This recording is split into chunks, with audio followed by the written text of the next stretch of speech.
𝗦𝗵cie𝘄. Good morning, everybody. What's happening? Well, Artie, there was a lot. I was listening to the wrap-up show on the way in, the replay of the wrap-up show, and there was a lot of Artie talk, a lot of Artie speculation. Artie speculation, which is always good. It's like the stock market. Analysts get on, and we try to figure out, is it going up or down? Yeah, it was funny. I mean, I listened to it. I go, my God. One guy called in and said, listen, the show is nothing without Artie, basically accusing me of being a horrible entertainer. Right. And I was like, wow. And I heard one guy say, yeah, Artie contributes more to the show without even showing up. Right. By not showing up, he's giving you guys material. Anyway, so here is the latest in the Artie saga. This is Artie on the phone with Jason this morning. Robin. All right. Here is Arthur Lange. Arthur Lange creating yet more material for the show and more speculation. Yo, dude. Jace. All right. Is the recorder on? Well, yeah. Okay, good. I wanted to make sure it was on. I don't want to get you fired. Thanks, dude. How you feeling? Listen, I'm definitely coming in today, but I'm going to see a doctor who agreed to take me at like 6:30. So, I just have to go to this doctor's appointment, and it's right like 10 minutes outside of the city. So I'm just going to go, and I should be there by like, I'm open 8 o'clock. Okay. All right, so I'm definitely coming in. All right. This is the only time I could get a chance to see this guy. All right, dude. You feeling all right? All right. I gotta go. I gotta go get like an upper GI series or whatever. I don't know. Sounds major. I have no idea what that is. But... No, it's like they look at the upper part of your stomach. I had it done before in L.A. once. It's real pleasant, but that's not what this is. It's a long procedure. I gotta go get something else. So. All right, dude. Well, I'll let Gary know. I could do the upper GI thing when I'm not during Christmas vacation, but I'm going for something else. I'll definitely be in today, all right? All right, dude. All right, I'm just later. 8 o'clock I'm open. Any later I'll call you, but it should be 8. Okay, cool, dude. You want to do another take, or? Can you cough and laugh a little? Were you comfortable with your performance? I'll talk to you later. Bye. Well, Robin, you're a nurse. What is going on here? He sounds really sick. And anybody who needs to see a doctor at 6:30 in the morning should be admitted to a hospital. Right. That's pretty good.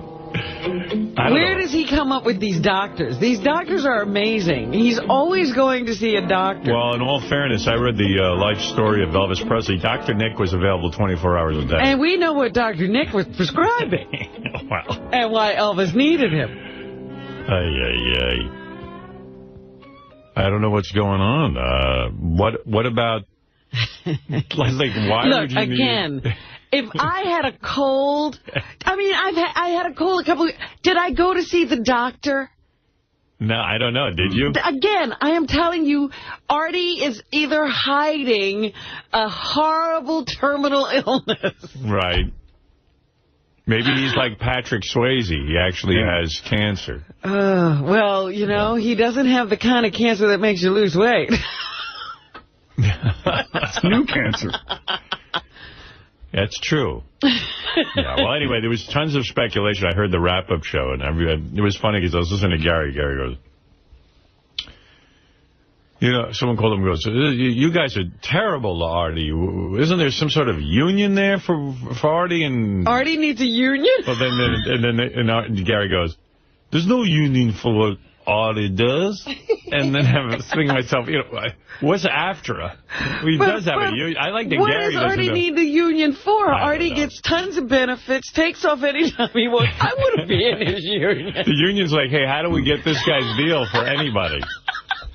But anyway, hopefully Artie will be okay and be in at 8 o'clock and we can question him he'll then. Get whatever that is taken care of. He'll be in at 8. Yeah. Fred, what do you make of the latest Artie phone call? I'm with Robin. I don't know of any doctor that opens his doors at 6:30 in the morning, and if it were and if he's able to make it to 8 o'clock, you know what you do? You come into work, you gut yourself through it, and go to your doctor's appointment at 11, 12 o'clock. According to 𝗦𝗵cie, in Artie's defense, that 𝗦𝗵cie has a doctor, he says, that's available like from 4 o'clock in the morning on. Has he ever seen him at 4 o'clock in the morning? I've never heard of such a thing. In my entire life, I've never heard of such a thing. Gary, what you're not unless it's an emergency room. He gets up to do rounds at 4 a.m. every morning, so I could contact him if I wanted to. But I think his first appointment is 6:30.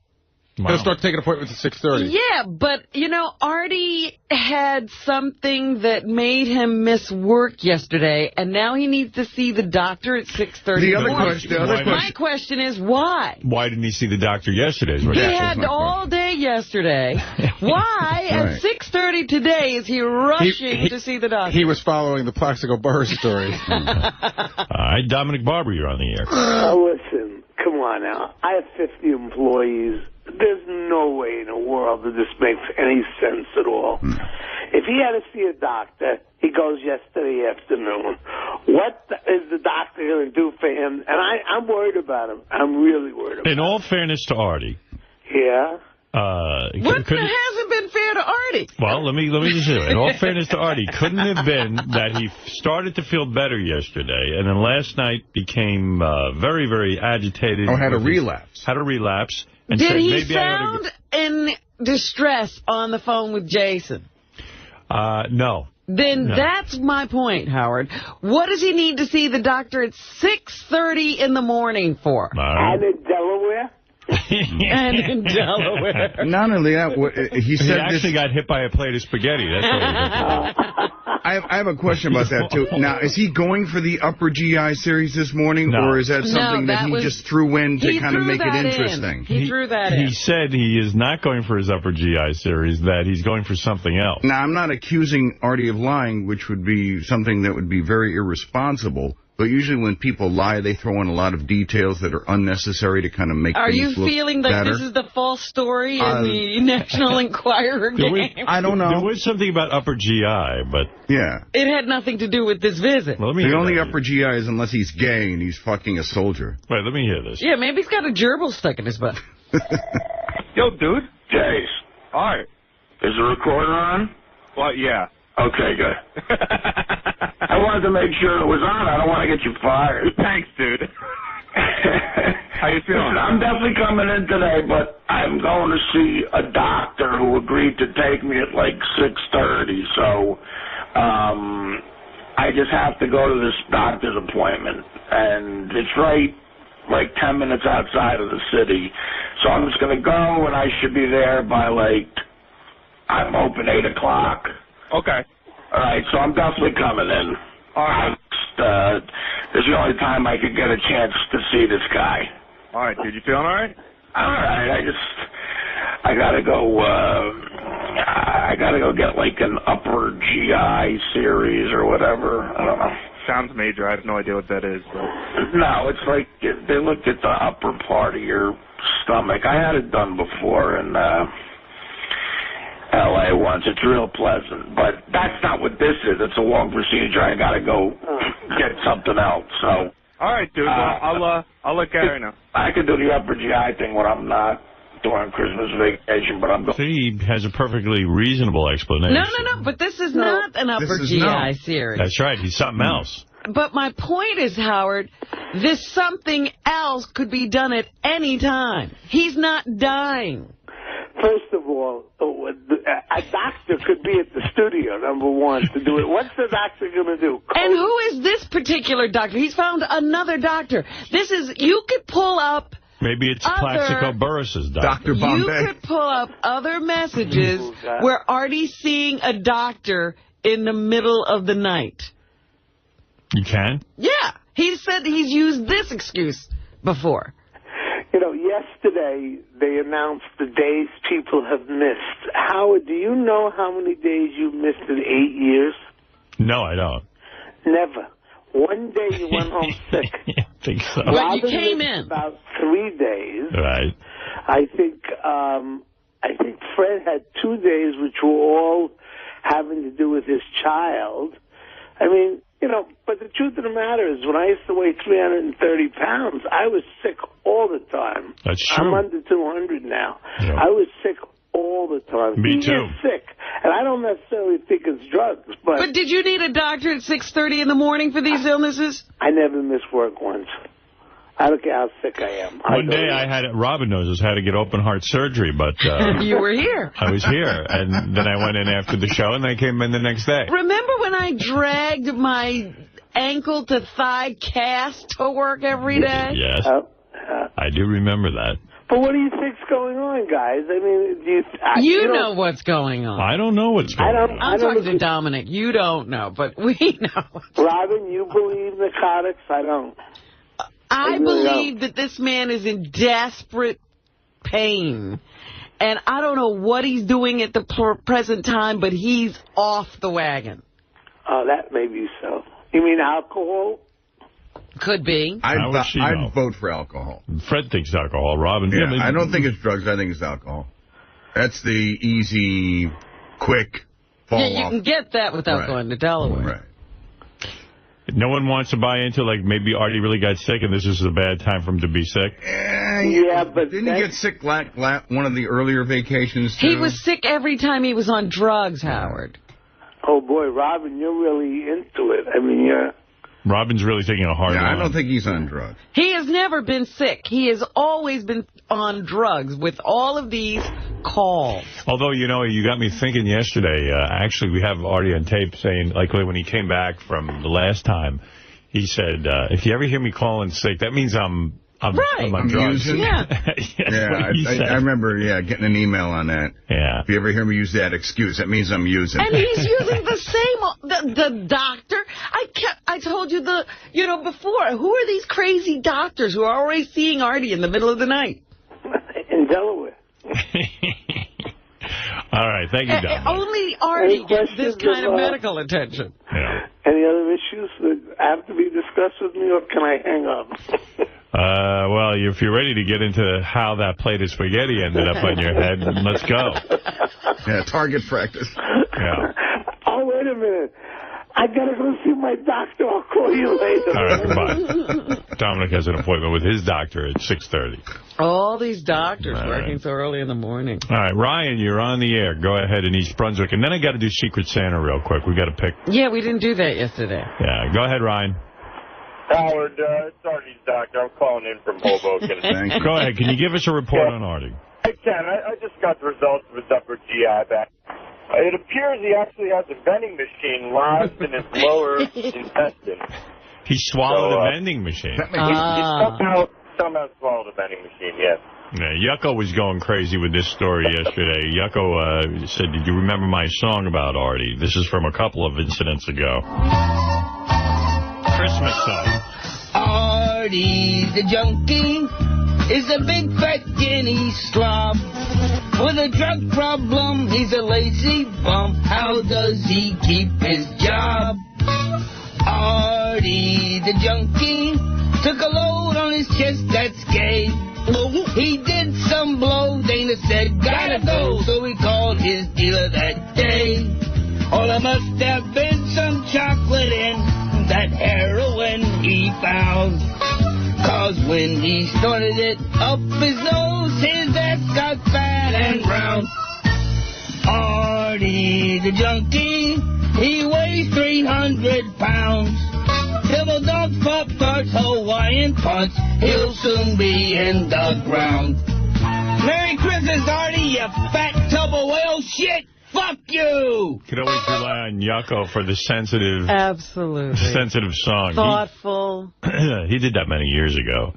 I'm sure he'd never do anything like that now. You know, Yucko's really evolved since his wife left him. He's introspective. Comedy has changed completely. He's actually become a very sad clown. Oh, yeah. It was nothing funny that last appearance. He was definitely... You can't laugh at him. No, he was definitely down and out. Let's see, what else you got? A couple of people still want to talk about Artie. Okay, let everybody vent, and then we'll move on. Jerry, go ahead. Howard. Hey, Jerry. Okay, here's what you do. When Artie comes in to work today, ask him to present the paperwork from the doctor, because every doctor appointment I've ever went to my whole entire life, they always give you paperwork. Unless you're 𝗦𝗪𝗄𝗿𝗍's doctor, and then you bury the paperwork. You know, I just read in the paper today, 𝗦𝗪𝗄𝗿𝗍, I mean, I kind of feel bad for this woman. I know she probably did the wrong thing. This woman, medical degree, blah, blah, blah, blah, blah. And they got a big picture of her plastered on the paper. They're saying that it's possible what she did was when 𝗦𝗪𝗄𝗿𝗍 went to the hospital, she kind of didn't write up a report or something. Well, all I know is that no report was immediately made to the police. Right. So you don't know that maybe the hospital buried the report. You don't know that she did. Who knows what? But now it looks like she'll probably lose her medical license. Or and you know what? The mayor called for it. Yeah, he said, I'm looking at this hospital. They did the wrong thing. Whoever was involved should be fired. He said it outright. Yeah. And, I'm with the mayor on, following the rules and everything, but Jesus Christ, I could also see these doctors getting totally intimidated. Evidently, the Giants use this hospital for every injury, and this is like their safe place to go. So they probably thought they were doing the right thing. She probably did. Who knows? They were probably thinking, we better check with the Giants before we do anything. We don't want to lose that franchise. Yeah. And who knows? She might have done paperwork. They might have buried it. Who knows? I mean, I don't know the story. You don't know who's responsible. But, yeah, I said that yesterday, that they're talking about getting, heads rolling over there because it doesn't matter who the guy is who gets shot. You got to report that immediately. They're calling her Dr. Josiane 𝗦𝗵ci𝘄𝗿𝗱. Then I thought, well, maybe she's like some, doctor who got her degree in, China or something. But it turns out she went to, I think she's an American doctor. Yeah, the 𝗦𝗵ci𝘄𝗿𝗍s get trained here. Yeah, all of a sudden, they found an 𝗦𝗵ci𝘄𝗿 who was trained right here. And let's see, it says where she got her training. Because I bet you a lot of people are thinking the same thing I was thinking, that maybe she wasn't like a real doctor. You're such a stereotype guy. Well, you know what? You want to know something? Any doctor that doesn't get their medical degree in the United States, I don't want to go to. I'm being straight up with you. Not the point. The point is now you look at 𝗦𝗵ci𝘄𝗿 and say, they were trained somewhere else. Yeah. This is a melting pot. Yeah, I know. We got everything here. I know. I was a victim of racial stereotype. I fell into that horrible rut. And you were singing a song that you didn't do that yesterday. That's right. For the kids. Let's see. After treating him, 𝗦𝗵ci𝘄𝗿𝗍, an emergency internist who graduated from the University of Rochester. So Rochester? Rochester. Yep, that's a real university with real, it's not like... It's in America. It's not like she had to go learn Spanish. And then I met guys who wanted to go to medical school when I was in college, and they were too stupid, quite frankly. They really should be pharmacists. And you're acting like pharmacists are stupid. No, but they go to school a long time too. Yeah, but exactly. But there's a lot of guys who are pharmacists that want to be medical doctors, and they couldn't get in, so they went to pharmacology school. So, anyway, long story short, they would go and apply to university like Mexico. Oh, I worked with some of those guys. Yeah. Because then they do internships and residencies here. And they had to go learn Spanish because all the courses are Spanish. I got a better story for you. They must have missed a little bit of information. I got a better story for you. I met a guy from Puerto Rico who went to an American school and didn't speak English. Wow. And he became a doctor. That shouldn't even be allowed. I know. He couldn't speak any English. I was like, how did he get through medical school? I'm going to write a new kid song today about tolerating doctors from other countries for the kids. I mean, so this horrible cycle of hate will be broken. Yes. Hey, kids, my name's 𝗏𝗏𝗏. This is my band. We're going to be doing a Green Day song about, respecting doctors from all countries. It's called Dr. Gomez. And let's go. In 3, 2, 1. Hey, by the way, sitting next to Fred is a Stevie Ray Vaughan guitar, which we ended up with because, see, at first there was some confusion about this guitar. It is actually not Stevie Ray Vaughan's guitar. It is from one of our sponsors. Who's it from, Fred? I guess it's Fender. No. Like a guitar place gave it to us. Like guitar place? Guitar place. I can't tell you because I don't know. Gary, can you tell me where we got this from? The Guitar Center. Guitar Center. That's the place. Now, I wanted to be sure before I said something. And I go to Guitar Center, actually. Bought my daughter's first guitar there. Anyway, Guitar Center has a bunch of these. Not a lot. I think there's 100 and... either somewhere between like 170 and 180. So this is a limited edition. Right. Yeah, they go for $17,000, that guitar. Let me see that thing. And you see how it looks all beat up? It looks like a beat up piece of shit, but... Let me see. All this beat up stuff. There you go. Yeah, it looks like somebody's old guitar. Turn it over. Turn it over. You see how it's signed? Whoa. There goes that guitar. That's how it got beat up. There you go. Fred just broke the guitar into the light. There goes $17,000. So anyway, let me explain what this guitar is. So I thought it was Stevie Ray Vaughan's guitar. It's not. They took Stevie Ray Vaughan's guitar and they made a copy of it. But when I say a copy, it's not brand spanking new. It looks old. They replicated the age. Yeah, but it's new. Right. Yeah. So anyway. Even though it looks old. So we have that. I don't know how it sounds, Fred, but... I don't know either. I'll check it out later. But you're excited to play it, right? It's even got, you know what is cool? It's like, they can pick it out. It's even got cigarette burns on there. It makes it look like there's cigarette burns. Yeah, it's a complete replica of the guy's guitar. Wow. Evidently, that's very important. Who decided to do that? Guitar Center. No, I'm just like, there's a guy who said, you know what we ought to do? We'll do this. You see that? That's a booger. That Stevie Ray Vaughan left on his guitar? Yeah, he had a booger before he died. They picked his nose. They actually replicated the actual booger. The booger's there, too. That's right. Everything you'd want. Very cool. Let's go to George. George in Long Beach, California wants to say hi. Good morning, and then I got to do Secret Santa. Go ahead. Yeah, I just want to make sure everybody apologizes to Artie, man, because if this guy really is sick... and you guys are making all this spoof about him being on drugs, it's really going to put him down, his self-esteem. Yeah, I'm with you. I'm the only one who's still holding out Why should Artie feel bad because we're stupid? That's right. Well, it's not that. It's just that you guys, he's trying to be a positive person, and you guys keep making him look like he's a drug addict still. We didn't have any help. No, well, you know. And I just, hey, did you guys catch Gary on Tony Hawk's station yesterday? No. Yeah, he did. He busted one of those call-ins.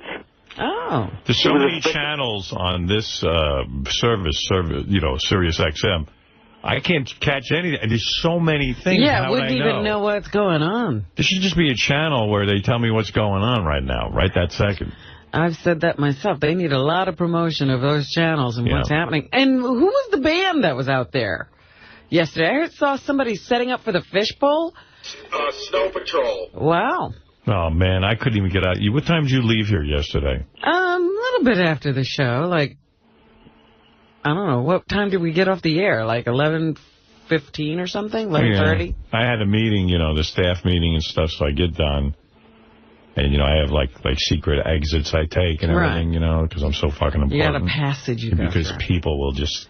I'm so famous that people will... It's like you're on that Underground Railroad, like where the slaves used to go is how you get out of the building. Yeah, I get out of the building. I'm not even in the building when I get out of the building. You're in another building. They take me out through secret tunnels because I'm like Britney Spears. You know, you're using that system. You could wind up in Mississippi if you keep going. Yeah, I'm like Madonna. If people see me, it disrupts the entire course of their day. That's right. So anyway, you know, truthfully, I go out a secret exit because people just fucking drive me crazy. You know, like I can't take 2 steps without doing some sort of like getting stopped and talking, and I just want to get the hell out. So you even have that here. You should have a secret exit out of the studio. You're not kidding. The hallways here are filled with people who need to talk to me immediately. So anyway, I go out my secret exit, and then we get out, and there's fire trucks, cop cars. The whole street is blocked off. What was going on? Cops are like not letting anyone through. It was a weird setup. So I think yesterday, I don't have this wrong. I don't even know if I'm right. Maybe Ronnie knows more information because he was stuck there a long time. We're parked out there, and they were. This is the rumor. I don't know that it's accurate. That it's somehow, like, in the Fox building, they found powder, you know, like somebody mailed in some powder. Like anthrax or something? Well, you know, there's always that scare that it could be a terrorist thing. Right. So I guess the cops and the fire department were down there, and they shut down the whole street. But it made no sense because people were allowed to walk on the sidewalks while we're being held in the street. So it's cars that... Yeah, but why would protected. you? But I would think if you're in a car, you might even have semi-protection against the anthrax. Get the people off the street. Wasn't that weird? Yeah, it was very strange. They found some kind of envelope. They didn't even, you know, nobody said what it was. But they closed down the whole street from the middle of the block to 6th Avenue. Right. So everybody that was in the block already was trapped. You couldn't get out. Instead of letting us get out of the block, letting us out and then closing the street. Right. Like, why wouldn't you say to all the... They stuck you there. Yeah, why not just say to all the cars that are there, okay, you guys go through and then you stop anyone from coming down. Right, and don't let anybody else in. Yeah, so, you know, of course, we're experts and we know what should be done in every situation. That's right. I don't know why you're not running this. Yeah, but eventually what happened was a cop came over to me and he goes, we're turning everybody around and you're going to go out the other way onto 7th Avenue. So I said, okay, fine. I felt like saying, well, why didn't you do that 45 minutes ago? Right. You know. Well, they were busy.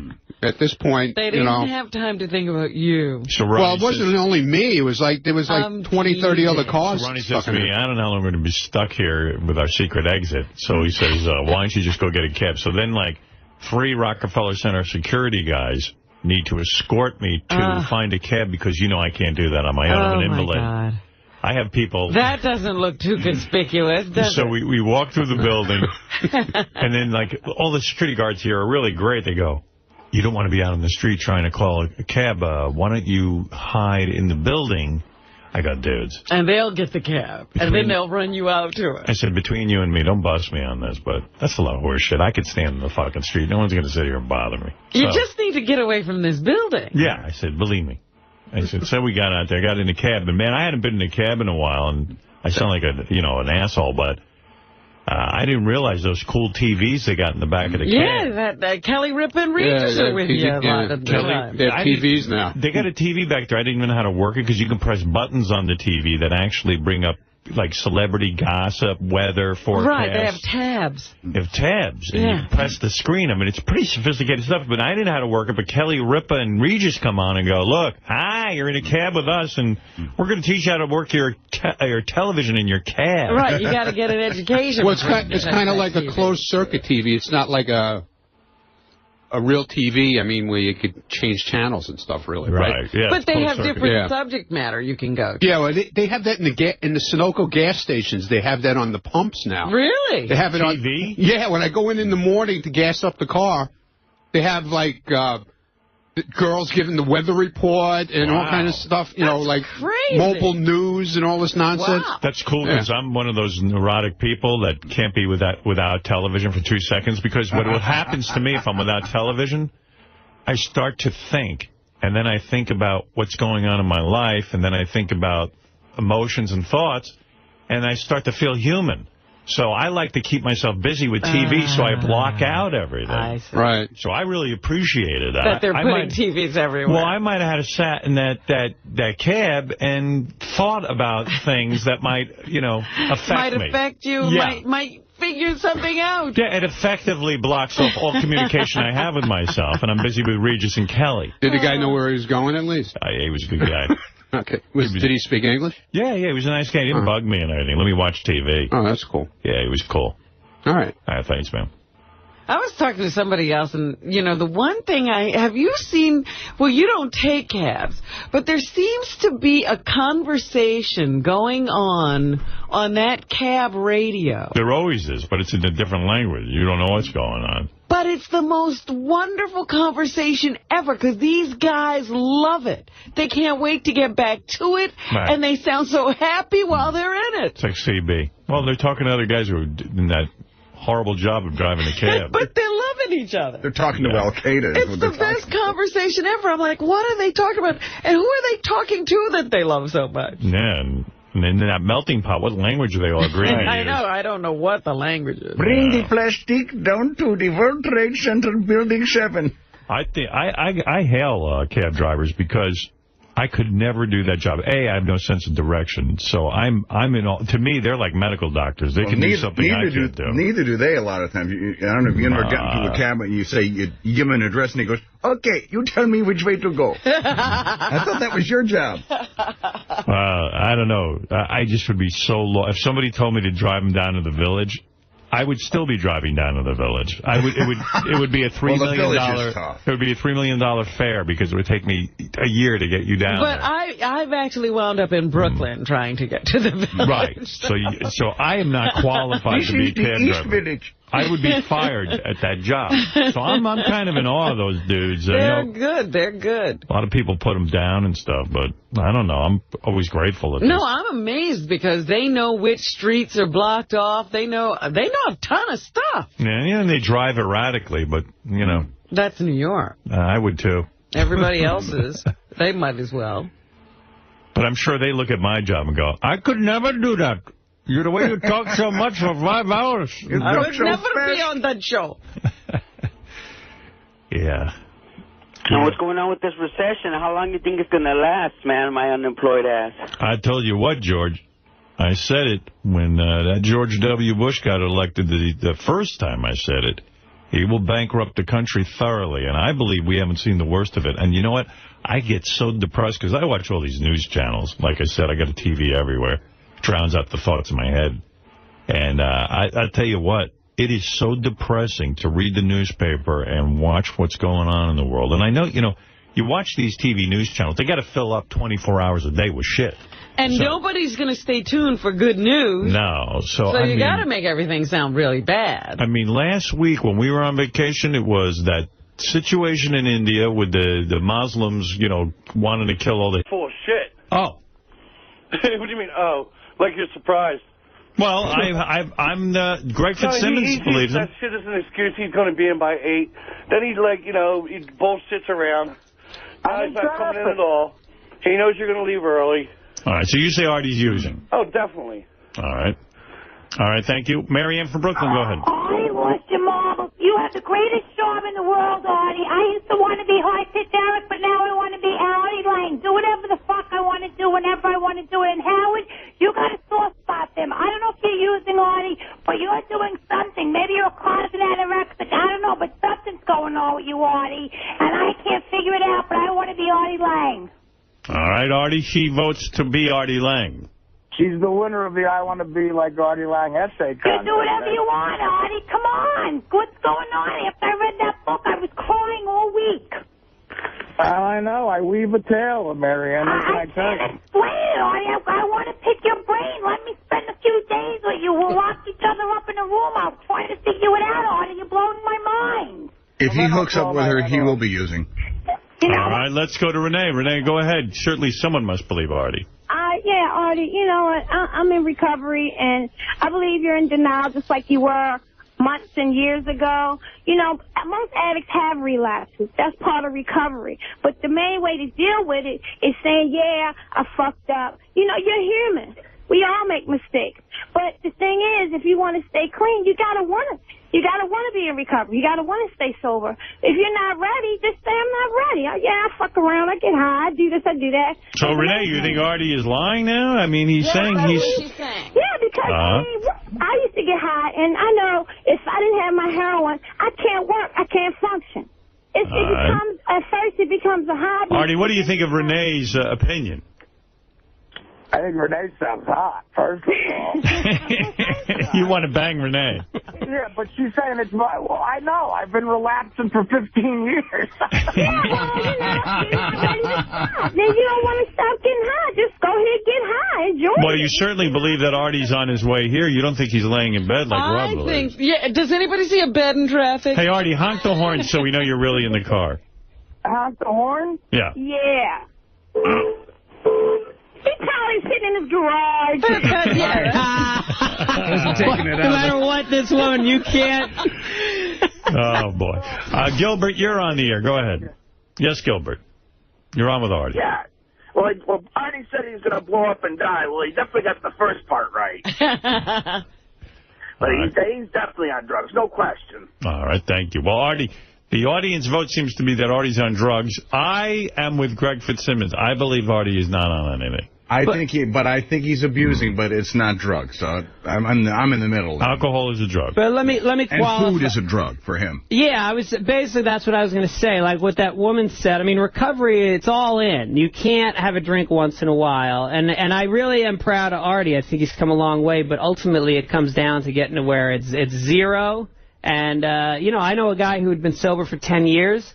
And he talked to a friend of mine who'd been in AA forever, and he's like, look, if you need to lapse, you need to lapse. Like that woman, it said, no one's going to kill you, and you might have to find your bottom again. This guy started drinking, hasn't fucking stopped. 5 years ago, the guy lost his girlfriend, job, everything. Oh, there's a happy All right, ending. Artie, don't do that. Well, he's looking for his bottom. Yeah. Well, listen, Artie, you got to hurry back because so many people called into the rapper show. It was rather depressing to me. They said when Artie's out, the show's no good, so you got to get back. They quite frankly said you contribute more even when you're not here. Yeah, you were actually a contributor by being out. Well, no, I know. If I ever want real publicity, I just stay out. Right. So, all right. But look, I don't know what to tell you. I am sorry, Howard, that I haven't been there, but I don't know what to tell you. I'm not on any drugs right now. I'm just not feeling good, and I went to a doctor to check it out. How about the obligatory swear in your mother's life? I swear on my mother's life, but I'm an atheist. It doesn't matter. Right, I told you, he can swear on anybody's life. He swore on his father's grave. That's true. Yeah, but he's dead already. What the fuck? That's why he has the grave. That meant nothing. There's no space. All right. Well, all right, listen, seriously. Meanwhile, he goes to visit that grave and talks. All right, I'm going to wrap up the show now. We're going to do, you know, Greg's sitting here. We're going to do the news. The one fucking day I'm not there, you are ending at 10? I have to end at 10. I don't even have a choice today, and it's already 9:34. He, too, schedules appointments, you know, at ridiculous Yeah, I do that all the time. Oh, Yucko wants to yell at you. One last call. Let Yucko yell at you. Yes, Yucko. Artie, get your fucking ass into work, all right? Hey, Yucko. Yucko, is your makeup on yet, or you haven't started a day of work yet?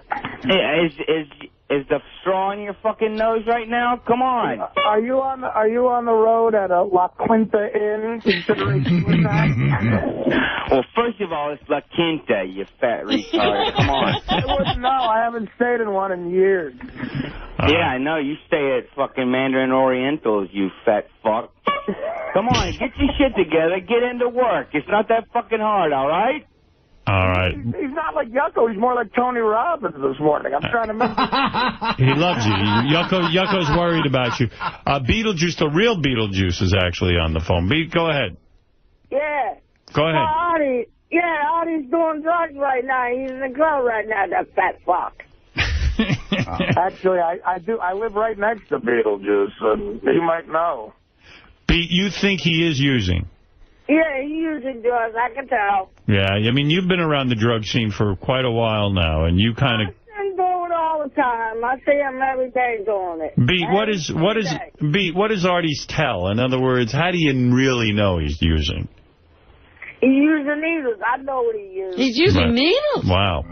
I know what he uses, yeah. Wow. I see him every day. Thanks for the call, Pete. Hey. That fat fuck. Hello, Merry Christmas, that fat fuck. All I made out was fat fuck. All right, thank you, Beat. Hey, that Dominic, little Dominic, you might as well call him Greg Louganis with the dives he took the other day, you fuck. Artie, turn around, go home, and then come in tomorrow the regular time. Because I'm ending the show. And if you walk in, then it's going to go another 10 hours. I know all the employees are mad at me, but Howard, you're the best boss ever. Right. Oh, stop it. Turn around and go home. Go rest up. I don't need you vomiting blood. No, I'm all right. I'll and try not to, I know you're doing a book signing, but try to, like, kind of, you know. Throw up some blood at that signing. Try to make this the priority as opposed to the book signing. Yeah, I know. Right. That's what it should be. You're right. That's bad. But I'm taking a helicopter to the book signing. You'll make sure you're there. With any luck, it'll fucking crash. Oh, come on. Stop it. All right, Artie. It's over, I think. For what? What? I'm going to drive right to the George Washington Bridge. Stop it. You're not going to do that, are you? Stay on the air, because you might need to talk me down like that guy from the 90s. Now you're going to make the show, you're stretching the show again. Yeah, are you being... Just because of Robin's opinion, I can't take it. Look, here's what you do. Do this tomorrow during the body of the show. I know. I'm a performer. You're kidding, right? I'm kidding. I'm not going to... What am I Who could jump off the George Washington Bridge when you got Jersey right ahead of you? You just drive a little further. All right, Artie, I'll see you tomorrow. I make $1 million a year at a job I can take off whenever I want. But the fuck am I going to kill myself? Think about that. Artie, come in tomorrow. Guys, I love you. I love you too. All right. Bye-bye. That's Artie Lange. Whether he's using or not is... Sounds fine to me. He sounds as good as ever. You can't script that shit. Fat guy calls in sick for work to go to the doctor because he's throwing up blood, but he'll be taking a helicopter to his book signing later. What do you make of all of this? You got to write another show. No. I mean, that's the thing that's crazy is why Artie doesn't have a sitcom. And it's like, why is Hollywood so bad? Because they don't see that, you know, this is real humor. If Artie had a sitcom, it would be the end of him. Oh, you don't think that would be better hours? No. He wouldn't make it past shooting the pilot. The pressure gets to him. That's what's going on now with the book. It's went to number one on the bestseller list, and he's freaking out. Yeah. All right. Listen, I got to move on. Let's go. Greg Fitzsimmons is here. He's here to remind you, December 19th and 20th at Comics in Manhattan. Go to comics.com. See Greg with Carlos Mencia. January 11th at Santa Monica High in Los Angeles. And, of course, don't forget his radio show, 7 o'clock, Howard 101. It's Monday night with Dave Navarro. Let's bring in Steve Langford. Whoa. Yeah. Steve Langford has a huge penis. Go ahead, Steve. A busy day ahead for the best-selling non-fiction author in America today. The Artie Lange book signing in Long Island scheduled for tonight at 7 and the Best Damn Sports Show. At 7. Tonight at 7. So, in other words, he's going to be up late doing a book signing. Yeah. Oh, he's taking a helicopter. No. He's too sick. Oh, my God. To do any of this stuff. What the fuck is he doing? He's ill. That's not a true story you just told. This is a sick man. All right, go ahead. He couldn't be doing those things. And the Best Damn Sports Show, still listing Artie Lange as a guest tonight at 11 p.m., even though a pre-taping yesterday for that was apparently canceled. So he's going to stay up past at least 10 o'clock or 11 o'clock if he's doing a book signing at 7 o'clock till he gets home. Yeah, how can he get home? They don't get home probably by midnight, even though he's flying a helicopter. All right, go ahead. I got to think a helicopter with Artie, and it still isn't moving that fast. Not its typical 90 miles an hour. No. All right, go ahead. And by the way, Ask Napkin Ed, who says he and Artie talk on the phone from time to time, claims he spoke to Lange Monday evening at about 7, the night before Artie didn't show up to work. Ask Napkin claiming Artie sounded good and was on his way out the door to get something to eat, Ed says. Also today, has Scott the Engineer been honored by a small town in Arkansas?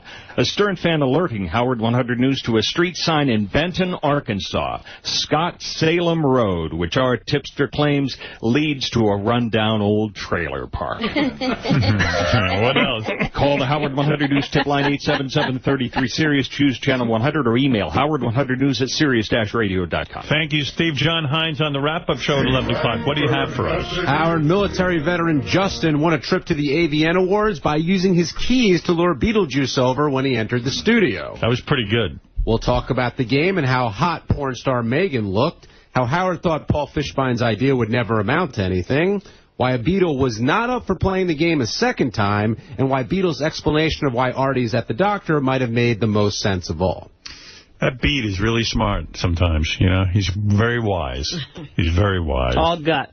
What'd you make of that? Like, he went right over to the guy with the keys, and then he wouldn't go over a second time. Yeah, I think when the guy was explaining that he was shaking his keys, and that's what got Beetle's attention, Beetle became insulted. He did.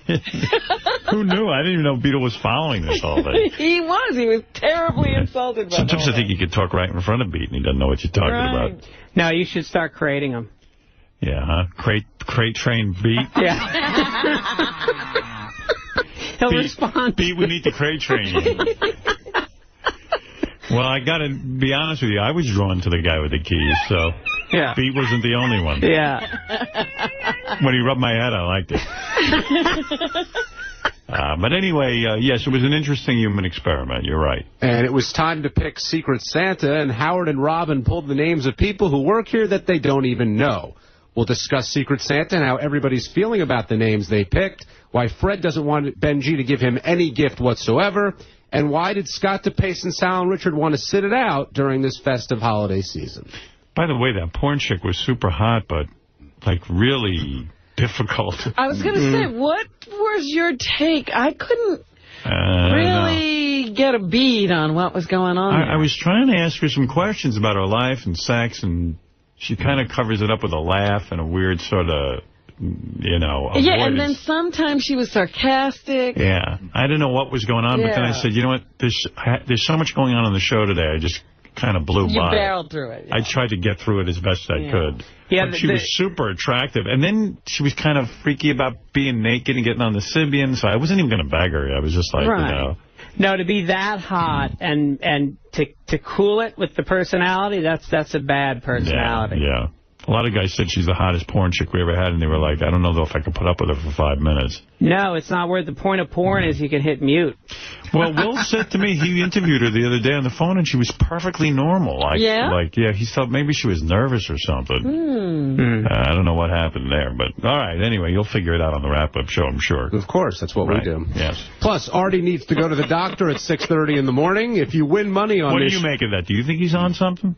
I still say he's sick. You still say he's sick. All right, there's another Artie... Did he sound sick, John? No. No? Maybe that's why he's sick. You know how people always try to sound sick when they're sick? He was... No, when you're really sick, you sound sick. Honestly, Robin, he sounded better than I've heard him in years. I know, he sounded great. I got to be honest with you. I should throw up blood. Right. If you win money on this show, you need Langford on your side.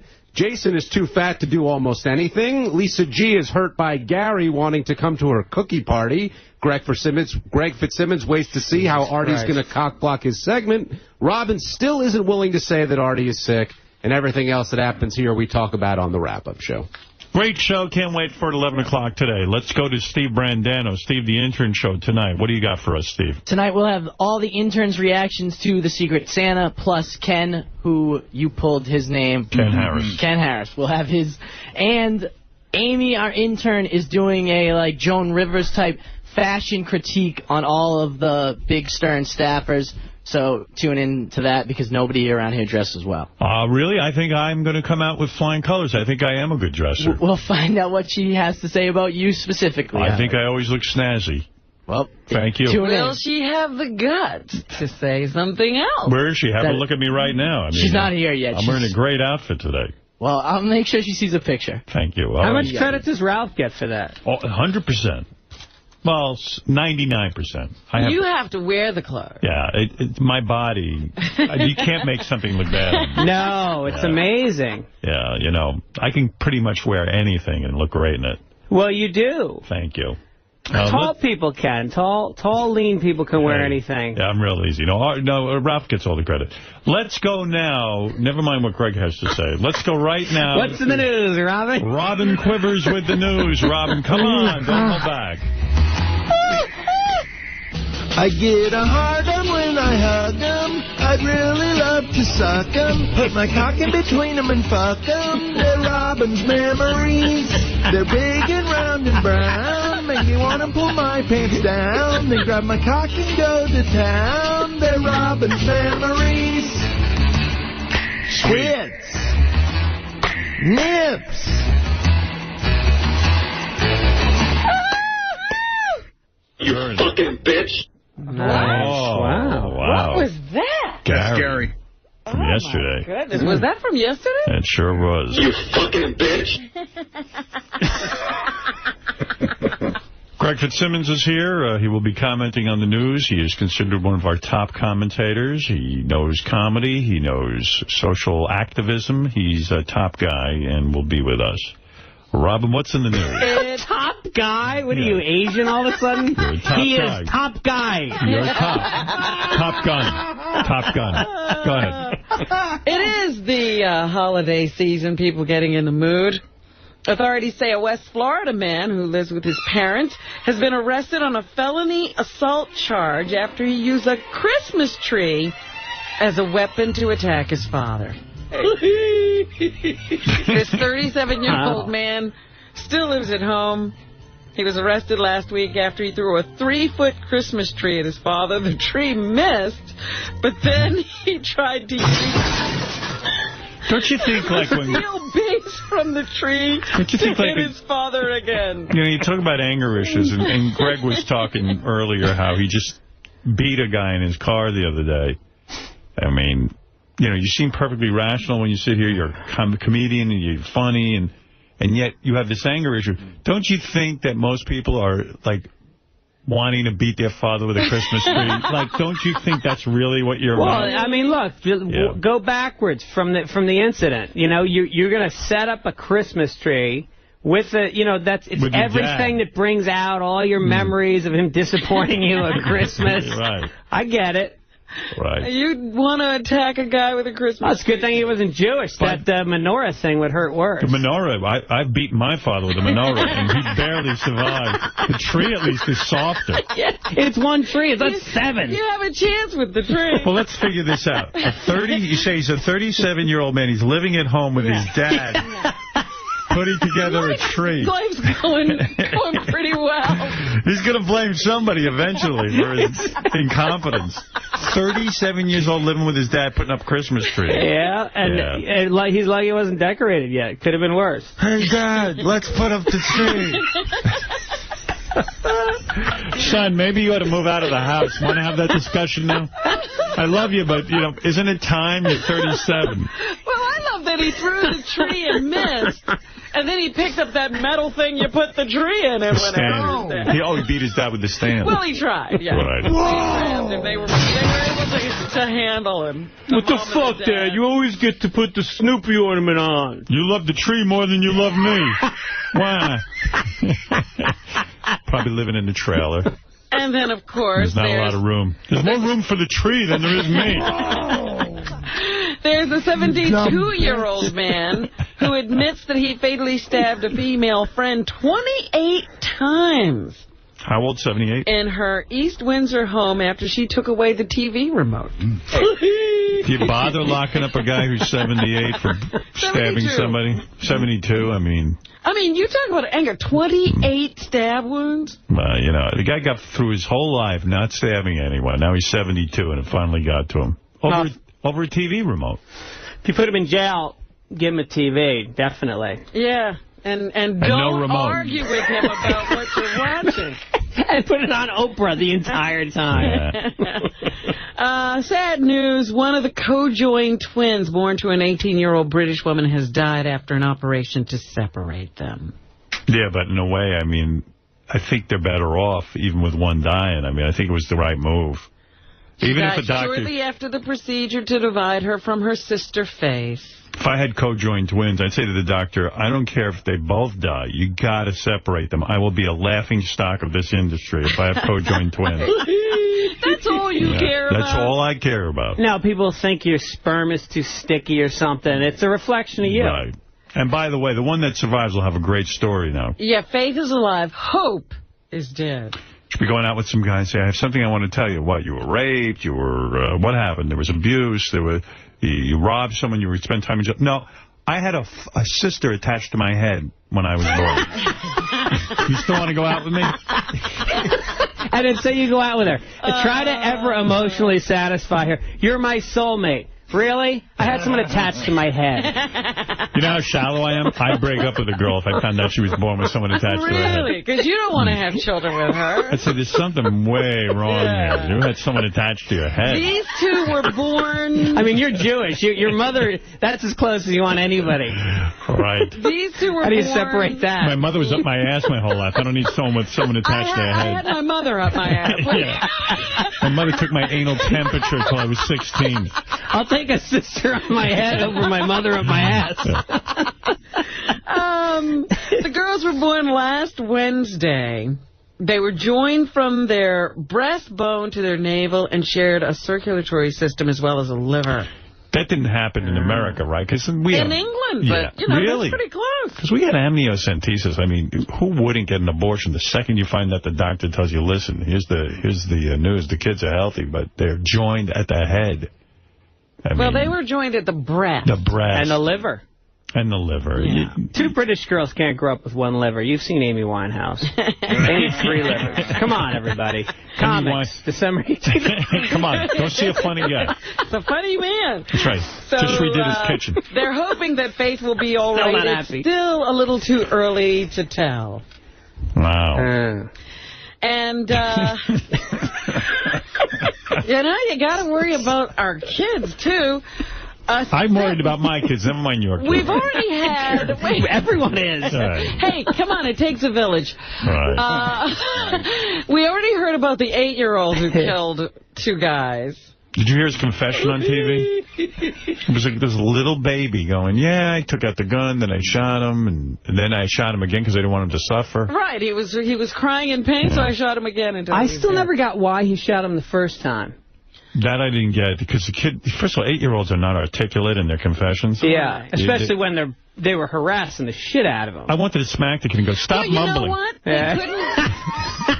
But you were afraid. They couldn't call a parent because he had killed him. Right. We're going to call your parent. Oh, that's right, we can't. If you don't speak up and confess, we're going to call your parents. Oh, that's right, we can't. They're dead. Wait till your father gets... Oh, he's never getting home. You killed him twice.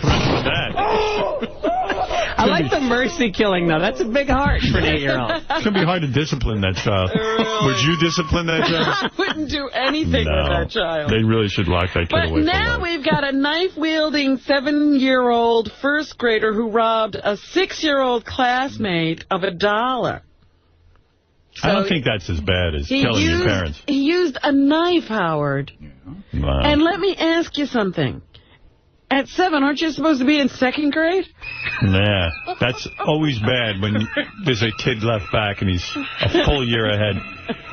White kid, black kid, what do we have here? I don't know where. No, he could be a fall baby. My son's 8 and he's in 2nd grade. Don't you think that's your son's 8 and he's in 2nd grade? Yeah, but he's an October baby. I wish this wasn't a radio show because he just gave me the fucking head tilt. So, like, hey, it's okay for you. Give him a knife. Keep that Christmas tree away from me, son! I will... The boys were in the bathroom, Howard, when the older child held a knife to the other's nose. I wish someone held a knife to my nose. And carve it down. Can I hire him? My big, giant, Jewy nose. Yeah, with all your money, why? I had a nose job. No, you did. Yeah, I did. Oh, that's right. That was your big I straightened out that hook thing that made me look like a moneylender. What, the guy was only working a half day that day? No, they didn't. They wanted me to... You know, I said to the guy, give me the nose job. You got to help me out. And he said to me, well, you know, I don't want you to think you're going to get the nose job and then you're going to suddenly look like Brad Pitt. I go, listen, I know I'm not going to look like Brad Pitt. I get it. I know. You don't want to build up my expectation. Yeah. But, you know, and he said, well, I still want you to look like you. I said, why would I want to look like me? He goes, no, you'll look funny if you come out and you look like you had a nose job. So they were very subtle about it. Well, they're concerned about your voice? No. This? No, they're not concerned about that. So I can go on doing this? No one was concerned about my voice. They were concerned about, you know, that I'd look odd. And I said, well, look, I already got that going. Nobody would recognize it. And that's the idea. I didn't. Yeah. Well, you know, you're so recognizable. You don't want. They were afraid I was going to turn into Jennifer Grey. Oh. You know, she did Dirty Dancing, and then her career ended. Trust me, my career ain't ended on my nose. Meanwhile, I got out, I looked like this.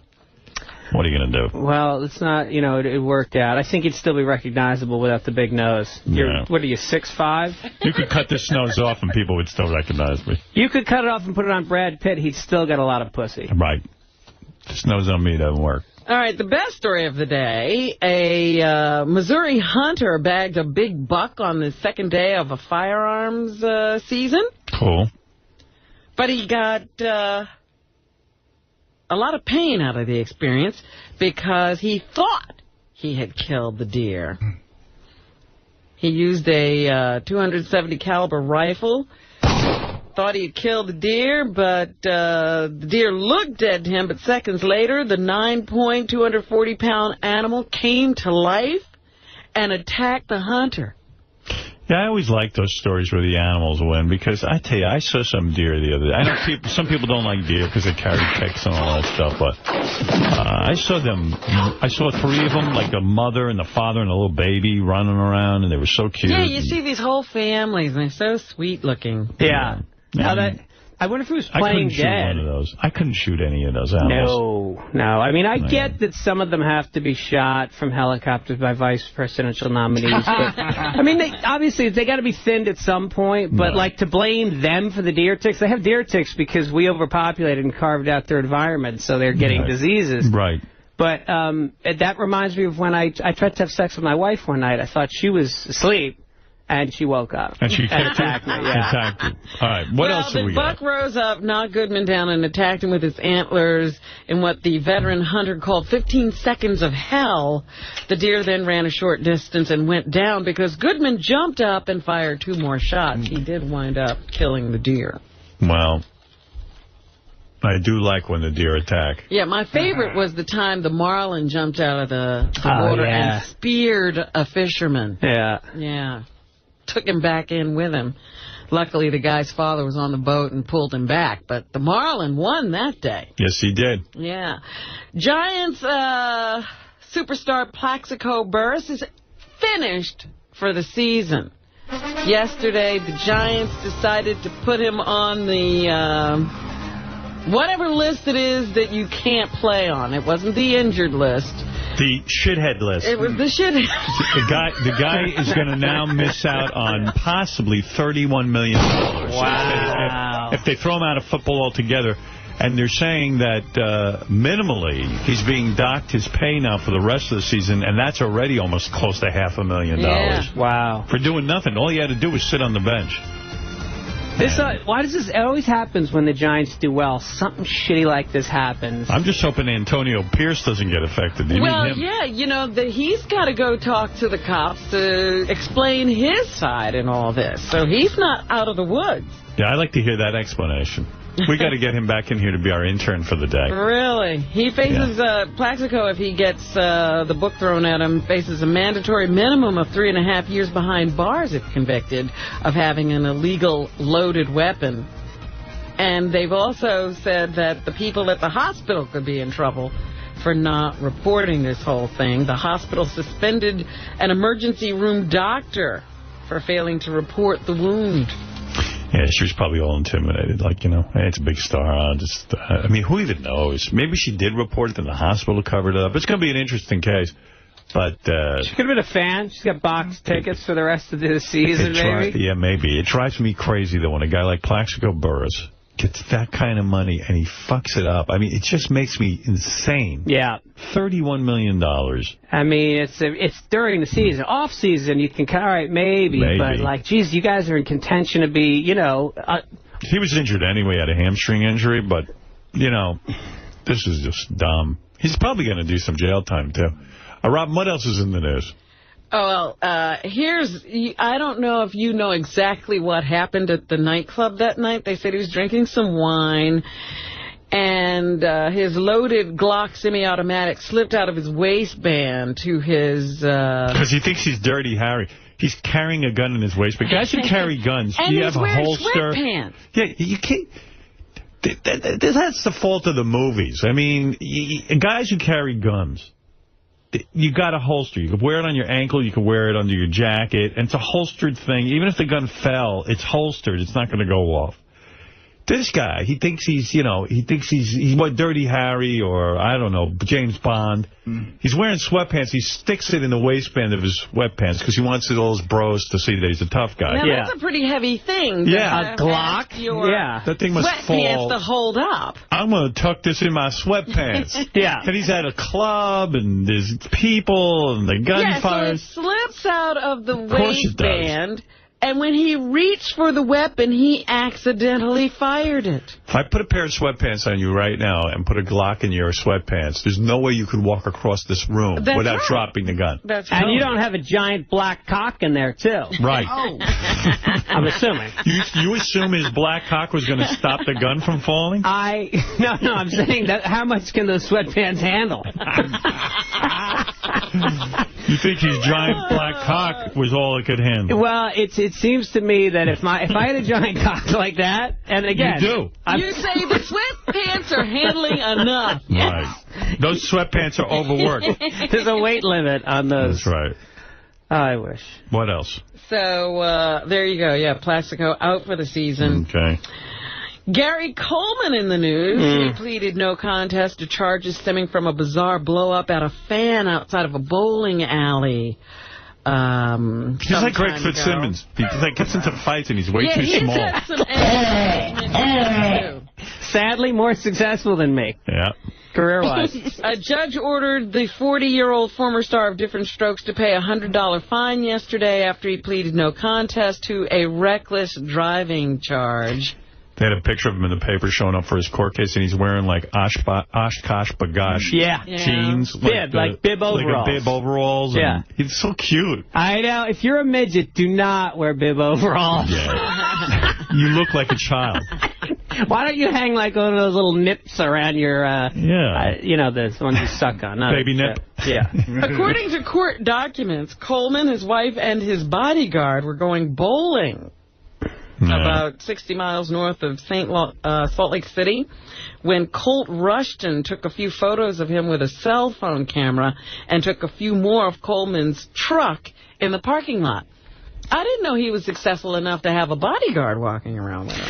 Yeah, that's kind of shocking, but I thought he didn't have any money left. His parents took it all, but evidently he's got a couple of dollars for that bodyguard thing. Yeah. So, nice.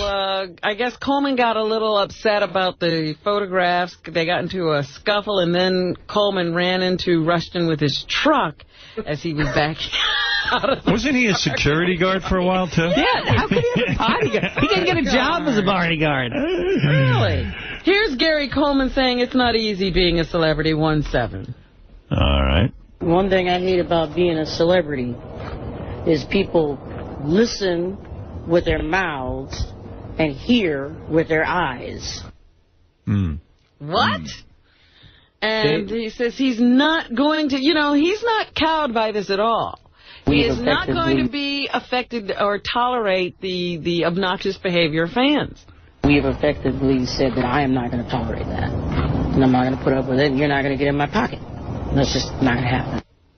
Sounds like more lawsuits are on the way. Sounds like he's still angry, yeah. I'm still stuck on they listen with their mouths and talk with their eyes. That sounds like something your parents might say to you, and then you kind of just carry it with you. Exactly.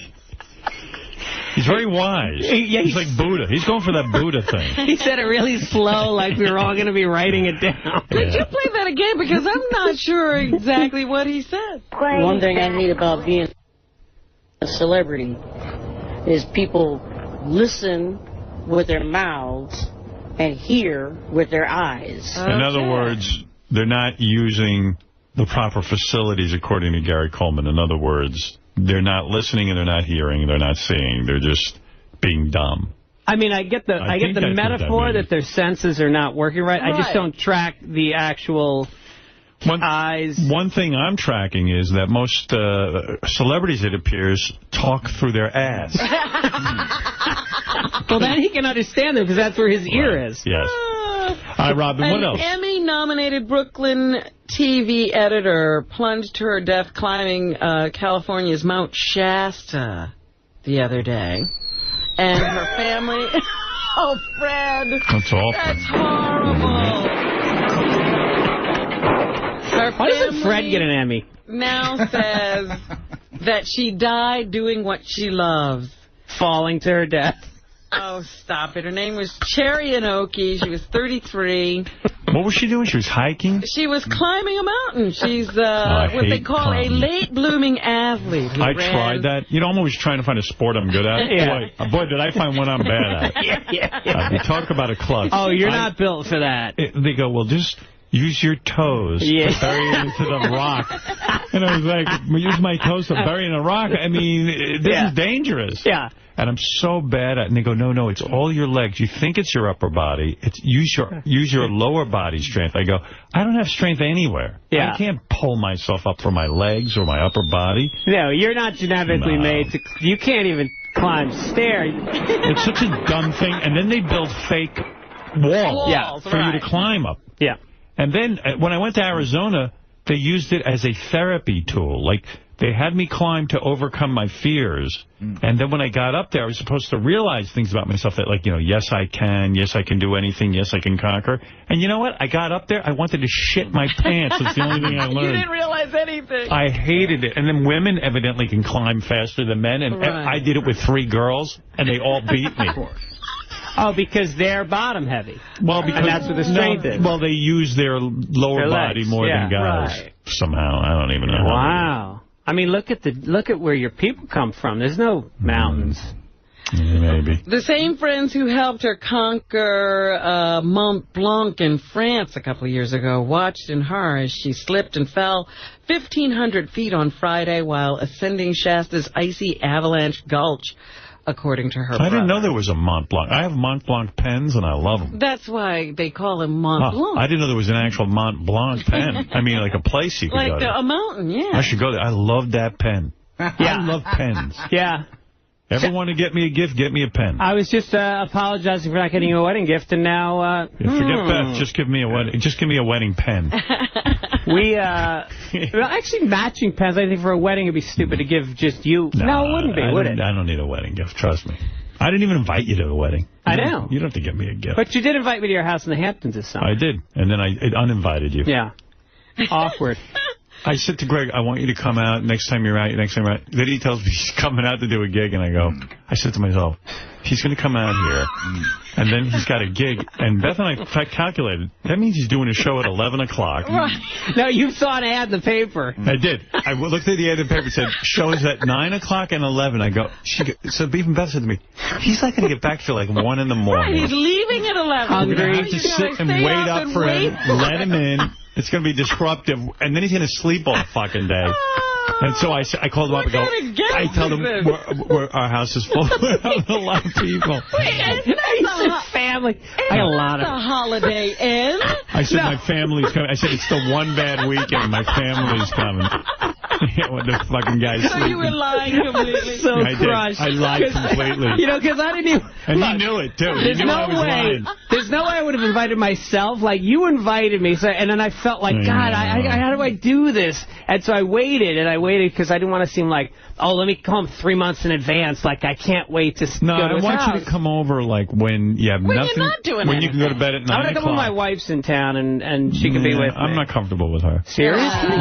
She's Jewish. I'm joking. Oh, okay. I thought she was like you. They say whatever you are. This Cherry woman wasn't adventurous all of her life, but she started doing these physical activities and she became more confident in herself. People get like and that. her physical being. I even see it like my gym. They empower you to do new things, and I see people doing things that they shouldn't be doing. I see. Right, all of a sudden you think you could do anything. Yeah, like I know at my gym they put together years ago a mountain climbing trip. I think half of them almost died, and like a Sherpa had to carry them all up. Yeah, you know what I mean? Like they don't know what they're doing. When we were in South Africa one time, and my wife's mother. We climbed Table Mountain in Cape Town, and it's like straight up. It's fucking crazy. And I was like, you sure you want to do this? She's 65. She's like, no, I can. And so we go up, and there's a chairlift that takes you down, because climbing down is actually harder. Right. And so we go up, and I mean, I almost died making it, and she made it. And we get to the top, and all of a sudden this fog came down, and they closed the chairlift. And there's no accommodations up there. You're at the top of a mountain. You got to climb back down again. Yeah. And we start going down, and you know how your legs are trembling when you're going downhill? And I've got my arm under her, and I'm going, we're going to die. There's no fucking... And then the South Africans, like, clicking... going by flip-flops, and I'm like, what the fuck? We're going to die. They don't care about it. They're, like, laughing at us. And then the fog lifted, and we just went back up, and we took the chairlift. By the way, in my mind, you should be scared of climbing the side of a mountain. That's something you shouldn't be doing. Period. I don't care who you are. All right. It's well, dangerous. This one was icy, too. They said they had crampons and ice axes, but she was not wearing a helmet. And it's always these wealthy assholes. Yeah. You're finally wealthy. What the fuck are you playing Russian roulette for with a mountain? Yeah. She could have won an Emmy. Right. But they Sorry said to hear that. Without the helmet, she did die of head injury. So. What else you got there, Robin? Go ahead. A-Rod and Madonna, are they about to go public with their relationship? He's nuts. What's he doing with her? Who gives a shit? Who gives a fuck? What's this fascination? And he's doing all kinds of dumb shit. He's showing up at the Kabbalah temple. He's holding the Torah. Yeah. He doesn't know what to do. You know, they show up in the same city together, but they're not together. Yeah. I was staying at my aunt's house in the Bronx over the summer, and my aunt's next door neighbor is A-Rod's cousin, and he was telling me, oh, yeah, it's been full on for a while. You know, he told Really? Yeah, he gave me the inside scoops. He says that he loves her. And A-Rod inspires me to do more shitty music. Yeah. You have no idea. Yeah, imagine being her muse. Don't blame me. Yeah. If you're going to write a shitty song, just because I'm fucking you, don't blame me Is for she it. going to start singing baseball songs now? Maybe if I fucked her, she'd write something good. Let me fucking note in you. Something someone would remember. Let me fuck 3 more words so you don't write a song with 4 words in it. Yeah, they say that maybe New Year's Eve is the day they plan to let the world in on their little secret. Well, you don't do ecstasy and go to clubs because you would really understand her music. Yeah, I don't quite understand. You need to be moving around and jumping up and down in order to get it. Why do you have to be on drugs? That's actually the lyrics of her last song. That's right. To understand that music. Yeah. A-Rod's home now studying his Haftorah. He's going to become Jewish. He's about to be bar mitzvah. He's in love. What else you got there, Robin? All of a sudden he's not playing Friday night games. Fucking Madonna. Yesterday, the comics, December 8th. Secretary of Defense talked to the press. He is staying on. The one member of the Bush administration who is staying on the job in the Obama administration yet to come. And he says he looks forward to working under the new president-elect. 1-1. Yeah. No secretary has been asked to continue in office under a newly elected president, even when the new president has come from the same party. So I thank President-elect Obama for his confidence in me and look forward to working for and with him. Yeah, I think that's I think Obama's way cool. I'm digging him, man. I think he's going to be okay. I think you becoming a convert. Hey, I voted for the guy. Yeah, but you were. I was worried, but I'm behind my new president. I'm the same as you. I was Hillary. I love my black president. And when she went away, can we please let the guy adopt a good dog? What's all the animal rights do? No, he's got to rescue one. He's got a fucking housing bubble that collapsed. We're officially in a recession. There's terrorists at the borders. He should be allowed to have a pedigree. Give him a good dog. Does he have to deal with like a dog? Like you just show up for a press conference, with a dog dry humping his leg and... He's got to focus. Fighting people. Yeah. See these kinds of observations December 19th and 20th at Comics in Manhattan. For tickets, go to comics.com. Also see Greg with Carlos Mencia January 11th at Santa Monica High in Los Angeles. For tickets, go to brownpapertickets.com. And, of course, the great Greg Fitzsimmons has a radio show right here. That's how much we love him. 7 p.m. on Howard 101. And he's got special guest Dave Navarro on Monday. Robin, anything else? Automakers on Capitol Hill yesterday. Here's the GM or the CEO of GM, Rick Wagoner, who says they want billions to save GM. Our plan requests that the federal government make available $12 billion in short-term loans, along with a $6 billion line of credit in the event that the current severe market downturn persists. So that's what they think it'll take to bail them out. Nancy Pelosi, who's the Speaker of the House, believes that Washington will help the automakers. 1-3. I believe that an intervention will happen, either legislatively or from the administration. I think it's pretty clear that bankruptcy is not an option. What happened to Lee Iacocca? Wasn't he the guy with all the answers? Well, I don't think he's at the... Where is he? I don't think he's working anymore. Is he still around? Can't we drag him out of the mothballs and see if he can do something? I think that why can't we do for the automakers what we do for the farmers and the steel workers and just subsidize a losing industry year after year? Keep it going. I seem to be working for those guys. Yeah. I'm thinking of becoming a farmer. Here's Angelina Jolie. Brad Pitt has a new movie coming out called What do you want me not to grow this year? And Angelina Jolie says Benjamin Button is a love letter to New Orleans. What number is that? 19. This is Angelina Jolie. Yes. She's very famous. I can't wait to hear what she has to say. Must be important. It's a beautiful film, but it also is in some way a really lovely love letter to New Orleans. And I know they set out with that in mind, but you never know how something's going to turn out. But I do think that's in there, and that's very special. Where is she, in a Denny's? She's obviously at the premiere. Pretty noisy. Dear New Orleans. And we talked about this. William Balfour, who is the brother-in-law of Jennifer Hudson, has now been accused of murdering her mother, her brother, and her nephew. And his mother, Michelle Davis Balfour, says she's afraid her son might get the death penalty. 2-1. I like this woman when she talks. She's a very, very, very astute observer of the law. It's no describing how you feel knowing that your son might get the death penalty. That's got to be a very special feeling I hope I never experience. She says... Trying to defend your son who murdered your kid? Allegedly. She says the woman didn't see him with a gun. She ain't seen my son with no gun. She trying to make it so her drug case won't send her to the penitentiary. That's all it is. So once glad she cleared that up.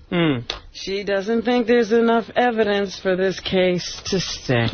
I wonder if her son was 7 in 2nd grade. Yeah. Who knows?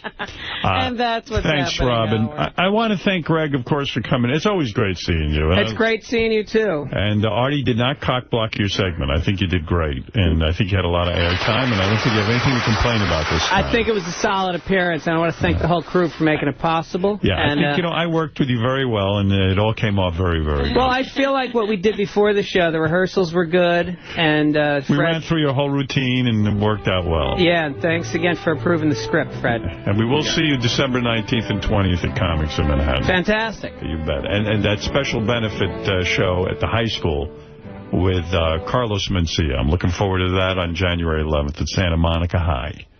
And, of course, I will go to your website, and I'll do everything you tell me to do there. And brownpapertickets.com. He's following all instructions. But you will never come to my house in the Hamptons. And I will listen to you on the radio at 7 o'clock on Howard 101 Monday night with Dave Navarro.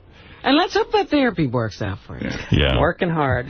I see your eyes moving back and forth now. Yes. We'll see you tomorrow. Artie will be here tomorrow to answer your questions. And well, if he doesn't have another doctor's appointment. And if he's not here, Robin and I will just fill time waiting for Artie. We'll be back. Fred, thank you for carrying on. And we'll be back tomorrow. Thank you, Benji. And that's it.